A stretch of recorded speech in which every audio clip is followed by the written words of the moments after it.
Hello friends, അർച്ചന ചേച്ചി LLBയുടെ ഏറ്റവും പുതിയ എപ്പിസോഡിന്റെ റിവ്യൂയിലേക്ക് എല്ലാവർക്കും സ്വാഗതം. അങ്ങനെ സാക്ഷികളുമായി ഹോട്ടലിൽ വെച്ച് സംസാരിച്ച ശേഷം അർച്ചന അവിടം വിടുകയാണ്. പിന്നാലെ ദീപ്തിയും അവളെ കണ്ടുമുട്ടുന്നു. അവിടെ വച്ച് ആ രക്ഷകനെ കണ്ടുമുട്ടിയ കാര്യം അർച്ചന ദീപ്തിയെ അറിയിച്ചു. അപ്പോൾ ദീപ്തി അവളോട് ആരായുന്നുണ്ട്, അതിനുശേഷം നീ അയാളെ കണ്ടില്ലേ, നിന്നെ കണ്ടിട്ടും അയാൾ പ്രതികരിക്കാതിരുന്നെങ്കിൽ ഒന്നുകിൽ അയാൾക്ക് നിന്നെ തിരിച്ചറിയാൻ കഴിഞ്ഞിട്ടുണ്ടാവില്ല, അല്ലെങ്കിൽ ബോധപൂർവം ഒഴിവാക്കിയതായിരിക്കാം. നിനക്ക് റിസപ്ഷനിൽ പോയി അന്വേഷിക്കാമായിരുന്നില്ലേ? സത്യത്തിൽ നിനക്ക് അയാളെക്കുറിച്ച് അറിയാൻ താല്പര്യമുണ്ടോ? ഈ ചോദ്യത്തിനെല്ലാം മറുപടിയായി അർച്ചന പറയുന്നുണ്ടായിരുന്നു, എനിക്ക് അയാളെപ്പറ്റി അറിയാനൊന്നും ആഗ്രഹമില്ല. പെട്ടെന്ന് അവിടെ വെച്ച് കണ്ടപ്പോൾ ഞാൻ ശരിക്കും അമ്പരന്ന് പോയി എന്ന്. ഇത് കേട്ട് ദീപ്തിയുടെ പ്രതികരണം ഇങ്ങനെയായിരുന്നു, അയാൾ നഗരത്തിൽ എന്തെങ്കിലും കാര്യങ്ങൾക്കായി വന്നതാകാം. അയാളെക്കുറിച്ചുള്ള വിവരങ്ങൾ കണ്ടെത്താൻ വലിയ പ്രയാസമൊന്നുമില്ല. റിസപ്ഷനിൽ നിന്ന് എല്ലാ അതിഥികളുടെയും വിവരങ്ങൾ ശേഖരിച്ചാൽ ആരാണെന്ന് മനസ്സിലാകും. അതല്ലെങ്കിൽ അവിടുത്തെ CCTV ദൃശ്യങ്ങൾ പരിശോധിച്ചാലും അറിയാൻ കഴിയുമല്ലോ. നിനക്ക് അയാളെപ്പറ്റി അറിയണമെന്ന് ആഗ്രഹമുണ്ടെങ്കിൽ നമുക്ക് ഈ നിമിഷം തന്നെ അങ്ങോട്ട് പോകാം. എന്താ, നിനക്ക് താല്പര്യമുണ്ടോ? എന്നാൽ എനിക്ക് അയാളെക്കുറിച്ച് അറിയാൻ ഒട്ടും തന്നെ ആഗ്രഹമില്ലെന്നാണ് അർച്ചനയുടെ മറുപടി. തുടർന്ന് അർച്ചന ദീപ്തിയോട് തിരിച്ചു ചോദിക്കുന്നുണ്ട്, പിന്നെ നീ എന്തിനാണ് ഇത്ര നിർബന്ധം പിടിക്കുന്നതെന്ന്? ദീപ്തിയാണെങ്കിലും നിനക്ക് ആഗ്രഹമില്ലെങ്കിൽ വേണ്ട, നമ്മൾ ഈ വിഷയം ഇവിടെ വെച്ച് അവസാനിപ്പിക്കുകയാണ് എന്ന് പറഞ്ഞ് ആ ടോപ്പിക്കിന് ഫുൾ സ്റ്റോപ്പ് ഇടുകയാണ്. അതിനുശേഷം കാണിക്കുന്നത് രാത്രിയിൽ കോടതിയിലെ ജോലിയെല്ലാം കഴിഞ്ഞ് അർച്ചന വീട്ടിലേക്ക് എത്തുമ്പോൾ അർച്ചന വന്ന ഉടനെ അവളോട് ക്ഷമ ചോദിക്കാനായി അച്ചു അവളുടെ അടുത്തേക്ക് ചെല്ലുന്നു. അച്ചു ചേച്ചിയെന്ന് വിളിച്ചിട്ടും അർച്ചന അവനെ ശ്രദ്ധിക്കാതെ മഞ്ജുവിനോടും രമ്യയോടും ഒക്കെ സംസാരിക്കുകയാണ്. അർച്ചന ഉണ്ണിമോൾക്കായി ഒരു പാവക്കുട്ടിയെ വാങ്ങിയിരുന്നു. അതവൾ അച്ചുവിന് നൽകിയിട്ട് രമ്യയോട് എനിക്ക് നല്ല തലവേദനയുണ്ട്, അതുകൊണ്ട് കടുപ്പത്തിലൊരു ചായ ഉണ്ടാക്കി തരുമോ എന്നാവശ്യപ്പെടുമ്പോൾ രമ്യ സന്തോഷത്തോടെ തന്നെ ഞാനിപ്പോൾ തന്നെ ഉണ്ടാക്കി തരാൻ ചേച്ചി എന്ന് പറഞ്ഞു. അച്ചു വീണ്ടും അർച്ചനയോടായിട്ട് ചേച്ചി, എനിക്ക് ചേച്ചിയോട് സംസാരിക്കണം എന്ന് പറഞ്ഞെങ്കിലും അർച്ചന പ്രതികരിച്ചത് എനിക്ക് നിന്നോട് സംസാരിക്കാൻ ഒട്ടും മനസ്സില്ല, അങ്ങനെയാണ്. അത് പറഞ്ഞുകൊണ്ട് അർച്ചന റൂമിലേക്ക് പോവുകയും ചെയ്യുന്നു.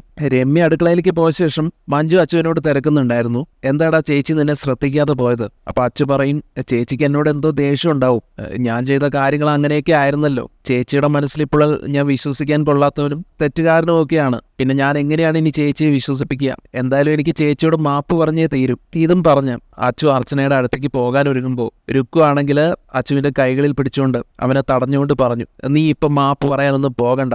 മാപ്പ് ചോദിച്ച് കരഞ്ഞ് കാല് പിടിക്കത്തക്ക തെറ്റൊന്നും നമ്മൾ ചെയ്തിട്ടില്ല. ചേച്ചിയോട് മാപ്പ് ചോദിച്ച് നീ എന്നെ കൂടെ നാണം കെടുത്തരുത് അച്ചു.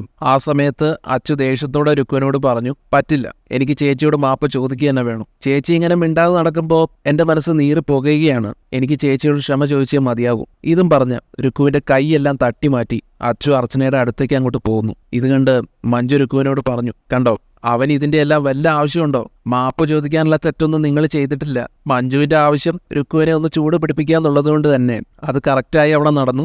രുക്കു ദേഷ്യത്തോടെ റൂമിലേക്ക് നടന്നു പോവുകയും ചെയ്യുന്നു. അങ്ങനെ അർച്ചന റൂമിലിരുന്ന് ചായ കുടിക്കുന്ന സമയത്താണ് അച്ചു അങ്ങോട്ടേക്ക് കടന്നു വരുന്നത്. അച്ചു ചേച്ചിയെന്ന് വിളിച്ചപ്പോൾ അർച്ചന പ്രതികരിച്ചില്ല. പിന്നീട് അച്ചു മാപ്പ് പറഞ്ഞ് കാല് പിടിച്ചു. ചേച്ചിയുടെ മൗനം തന്നെ വേദനിപ്പിക്കുന്നു എന്നൊക്കെ പറഞ്ഞു. നീയും രുക്കുവും ചേർന്ന് എന്നെ പറ്റിച്ചതിൽ നിനക്ക് വിഷമോ ഇല്ലേ എന്നുള്ള അർച്ചനയുടെ ചോദ്യം കേട്ട് അച്ചു കണ്ണീരോടെ പറയുന്നുണ്ടായിരുന്നു, അപ്പോഴത്തെ നിമിഷത്തിൽ അങ്ങനെയെല്ലാം സംഭവിച്ചു പോയി ചേച്ചി, ദയവായി എന്നോട് ക്ഷമിക്കണം. ഇപ്പൊ ഇവര് തമ്മിലുള്ള ഈ സംഭാഷണമെല്ലാം ഒളിഞ്ഞു കേൾക്കുന്ന രുക്കു ആകട്ടെ അച്ചു ഇങ്ങനെ അർച്ചനയോട് മാപ്പ് ചോദിക്കുന്നതൊക്കെ കണ്ടിട്ട് ശരിക്കും ദേഷ്യം പിടിച്ചു നിൽക്കുകയാണ്. തുടർന്ന് അർച്ചനയാണെങ്കിൽ അച്ഛനോട് പറയുന്നുണ്ടായിരുന്നു, എനിക്ക് ദേഷ്യമൊന്നുമില്ല നിന്നോട്, പക്ഷേ സ്നേഹം കൂടിയതുകൊണ്ടാണ് ഞാൻ ഇങ്ങനെയെല്ലാം പ്രതികരിച്ചത്. നീ മാറിയത് ഞാൻ അറിയാതെ പോയതാണ് എൻ്റെ തെറ്റ്. തുടർന്ന് അച്ചു ആണെങ്കിലും തൻ്റെ എല്ലാ തെറ്റും സമ്മതിക്കുന്നുണ്ട്.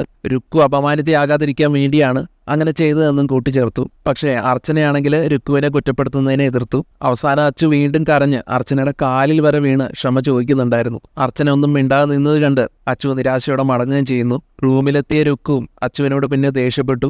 മാപ്പ് ചോദിക്കരുതെന്ന് പറഞ്ഞിട്ടും എന്നെ ധിക്കരിച്ച് നീ അവരുടെ കാൽക്കൽ വീണു അല്ലേ, എന്നിട്ട് അവര് നിനക്ക് ക്ഷമ തന്നോടാ, ചവിട്ട് കിട്ടാത്തത് ഭാഗ്യം. രുക്കുവിന്റെ വാക്കുകളെല്ലാം കേട്ട് അച്ചുവിന് ദേഷ്യം വരുന്നുണ്ട്. അതെന്റെ വ്യക്തിപരമായ കാര്യമാണ് എന്നെല്ലാം പറഞ്ഞ് രുക്കുവിന്റെ വായ അടപ്പിക്കാൻ ശ്രമിക്കുമ്പോൾ രുക്കു ആണെങ്കിൽ വാശിയോടെ തന്നെ അച്ചുവിനെ പ്രകോപിപ്പിക്കാൻ ശ്രമിക്കുകയാണ്. എടാ, നീ എൻ്റെ ഭർത്താവാണ്, നിനക്ക് അപമാനം ഉണ്ടാകുന്നത് എനിക്ക് സഹിക്കാനാവില്ല. അവർക്ക് നിന്നോട് വെറുപ്പാണ്. നിനക്ക് ചേച്ചിയാണോ വലുത് അതോ ഞാനാണോ? ചേച്ചിയെ മാത്രം പൂജിക്കാനാണെങ്കിൽ നീ എന്തിനാ എന്നെ വിവാഹം ചെയ്തത്? ഭാര്യയുടെ കടമകളും ചേച്ചിയോട് ചെയ്യാൻ പറഞ്ഞാൽ മതിയല്ലോ. എന്തായാലും രുക്കുവിന്റെ ഈ വാക്കുകളെല്ലാം അതിര് കടക്കുന്നുണ്ടെന്ന് തോന്നി. നമ്മുടെ അച്ചു ആണെങ്കിൽ രുക്കുവിന്റെ കാരണത്തൊരൊറ്റ അടി കൊടുക്കുകയാണ്. അടിയേറ്റ രുക്കു ആണെങ്കിലും ആകെ ഞെട്ടിപ്പോയെന്ന് വേണം പറയാൻ. സങ്കടത്തോടെ എന്നിട്ട് പ്രതികരിക്കുന്നുണ്ട്, നീ എന്നെ അടിച്ചു കളഞ്ഞല്ലടാ, നിന്റെ ചേച്ചിയെ പറഞ്ഞ നീ എന്നെ ഉപദ്രവിക്കുമല്ലേ? ഇനിയുള്ള ജീവിതം നീ നിന്റെ ചേച്ചിയോടൊപ്പം തന്നെ ജീവിച്ചോ, ഞാൻ പോവുകയാണ്. ഇങ്ങനെയും പറഞ്ഞ് രുക്കു പോകാൻ ഒരുങ്ങുവാണ്.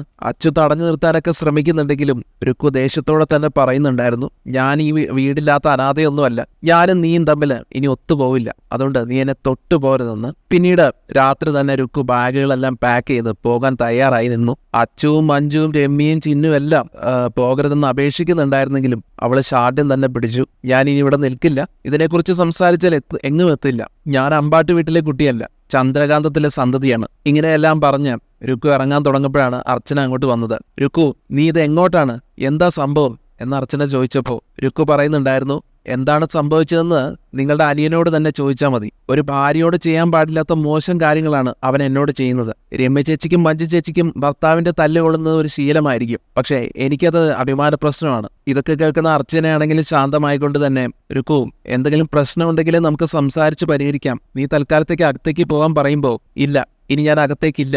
സഹോദരന്മാരുടെ ഭാര്യമാർക്ക് നിങ്ങൾ എന്ത് വിലയാണ് കൊടുക്കുന്നതെന്ന് എനിക്കറിയാം. ഇവിടെ നിന്നാൽ എനിക്ക് നീതി കിട്ടില്ല. ഞാൻ വന്നപ്പോൾ തൊട്ട് എല്ലാം കാണുന്നുണ്ട്. ഞാൻ എന്തായാലും പോവുകയാ. രുക്കു ഇറങ്ങാനായി നിന്നപ്പോൾ ടാക്സിയും വന്നു. അവൾ അതിൽ കയറി പോവുകയും ചെയ്തു. തുടർന്ന് അർച്ചന അച്ചുവിനോട് ചോദിക്കുന്നുണ്ടായിരുന്നു, നീ എന്തിനാണ് രുക്കുവിനെ തല്ലിയതെന്ന്. അപ്പൊ അച്ചു പറയും, അപ്പോഴത്തെ മാനസികാവസ്ഥയിൽ അങ്ങനെ സംഭവിച്ചു പോയതാ ചേച്ചി. ഇനി രുക്കു പോയി ചന്ദ്രകാന്തത്തിൽ ഇതെല്ലാം പറഞ്ഞ പ്രശ്നമാകില്ലേ, ഇനി എന്ത് ചെയ്യുമെന്ന് മഞ്ജു ആശങ്കയോട് ചോദിച്ചപ്പോ, പ്രശ്നമാകാതിരിക്കാൻ ആരും അങ്ങോട്ട് വിളിച്ചു പറയാതിരുന്നാൽ മതി. അച്ചുവിനോട് വീണ്ടും ചോദിക്കുന്നുണ്ട് അർച്ചന, നീ എന്തിനാണ് അവളെ തല്ലാൻ പോയതെന്ന്. അത് പിന്നെ ചേച്ചിയോട് ക്ഷമ ചോദിക്കരുതെന്ന് അവൾ എന്നോട് ആവശ്യപ്പെട്ടു. എനിക്ക് ക്ഷമ ചോദിക്കാതിരിക്കാൻ കഴിഞ്ഞില്ല. ഏട്ടന്മാരോടും ചേച്ചിയോടും ഞാൻ ചെയ്തത് ഒരു ചതിയായിരുന്നല്ലോ. ഇത് കേൾക്കുന്ന അർച്ചനയാകട്ടെ അപ്പോഴും അച്ഛനോട് പറയുന്നത്, എങ്കിലും നീ അവളെ തല്ലാൻ പാടില്ലായിരുന്നു. അവളുടെ ഏട്ടൻ എന്നെ തല്ലുന്നത് കണ്ട് കരഞ്ഞു വളർന്നതല്ലേ നീ. ഇതൊക്കെയാണ്. എന്തായാലും അർച്ചനയുടെ വാക്കുകൾ അച്ചുവിനെയും വേദനിപ്പിക്കുന്നുണ്ട്. താൻ ചെയ്ത് തെറ്റായി പോയെന്ന് തന്നെ അച്ചുവിന് തോന്നിപ്പോവുകയാണ്.